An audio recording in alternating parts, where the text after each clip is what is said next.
तो बच्चों आज हम पढ़ने वाले हैं एक चैप्टर जो कि है Nelson Mandela a long walk to freedom. बच्चों चलो इसके एक्सप्लेनेशन स्टार्ट करते हैं।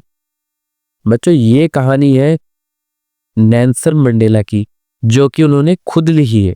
मतलब बेसिकली एक ऑटोबायोग्राफी है जो किसी है नेल्सन मंडेला। तो बच्चों ये अफ्रीका की कहानी है। अफ्रीका में 300 साल से वाइट लोग रूल कर रहे थे। मतलब कि जो सफेद लोग होते हैं जैसे कि अंग्रेज वो रूल कर रहे थे। इसकी वजह से क्या होता था कि बहुत ज्यादा भेदभाव होता था, मतलब डिस्क्रिमिनेशन होता था वाइट और ब्लैक के बीच में।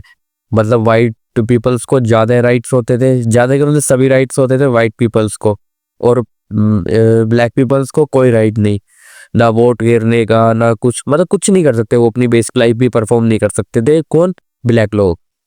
उनके पास से मतलब कि पब्लिक फैसिलिटीज की भी वो नहीं थी, उन्हें राइट नहीं थे।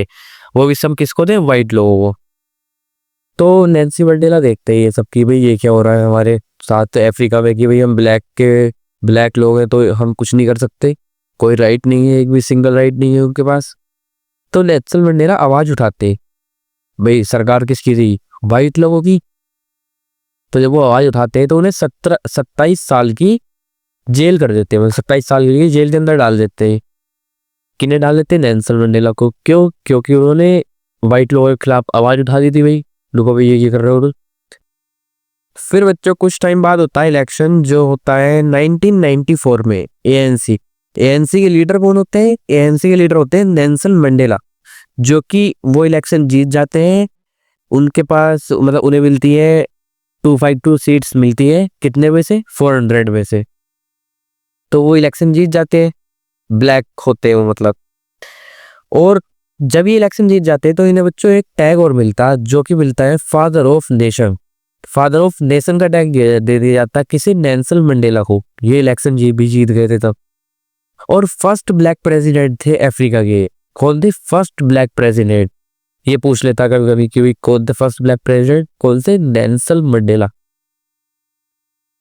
और नेल्सन मंडेला बच्चों फिर शपथ लेते हैं एक सेरेमनी में कि मैं नेल्सन मंडेला जो सारे कॉन्स्टिट्यूशन को फॉलो करूंगा और कुछ भी मतलब अनफेयर नहीं करूंगा किसी के साथ, कि मैं सब वो काम करूंगा जिससे लोगों की भलाई हो, और मैं अपने आप को खुद को समर्पित कर दूंगा अपने अफ्रीकन जनता के लिए।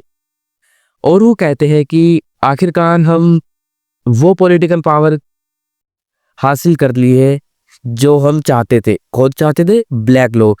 कि जिससे मैं लोगों की गरीबी और भेदभाव को दूर करूंगा, और इस अपनी ब्यूटीफुल सी लैंड को जो भी अफ्रीका है उसमें कभी भी भेदभाव नहीं होने दूंगा, और ना ही कभी होगा। तो सब अफ्रीका की जनता जो ब्लैक थे, वाइट तो पहले से खुश थे, फिर ब्लैक भी खुश हो जाते हैं कि भी चलो बढ़िया, हमारा भी काम बढ़िया चलेगा। और जिस टाइम पे शपथ ले रहे थे उस टाइम पे बच्चों मिलिट्री हवा में थी, मतलब हवा में पे एक्ट कर रही थी। जैसे हवा में रंग बरसाते हैं नहीं वो फ्लाइंग जेट से, ऐसे फ्लाइंग जेट से कलर बरसाए जा रहे थे। और फिर लास्ट में फ्लाइंग जेट से अफ्रीका का वो ही बना देते झंडा, उसके कलर फैक्स मतलब फैला देते हैं आसमान में, जिससे कि सब यूनिटी में रहे। और फिर उस दिन बच्चा 2 नेशनल एंथम बजते हैं, एक गोरे लड़कों के लिए और एक कालों के लिए। मतलब जिस दिन ये शपथ ली गई थी उस दिन 2 नेशनल एंथम बजाते हैं सरकार, एक ब्लैक पीपल्स के लिए और एक वाइट पीपल्स के लिए। तो बच्चों बस यही थी नेल्सन मंडेला की कहानी। बेसिकली इस कहानी में ये बताया जाता है कि नेल्सन मंडेला जो है वो भेदभाव को दूर करने के लिए एक इलेक्शन लड़ते हैं जिसमें कि वो जीत जाते हैं। फिर वो सभी ये सोशल डिस्क्रिमिनेशंस को बंद कर देते हैं सदा के लिए अफ्रीका में से, कि जो ब्लैक पीपल्स के साथ वो होता था ना भेदभाव, उसे खत्म कर देते। और फिर सब भाई मजे में आते। यही थी बच्चों का।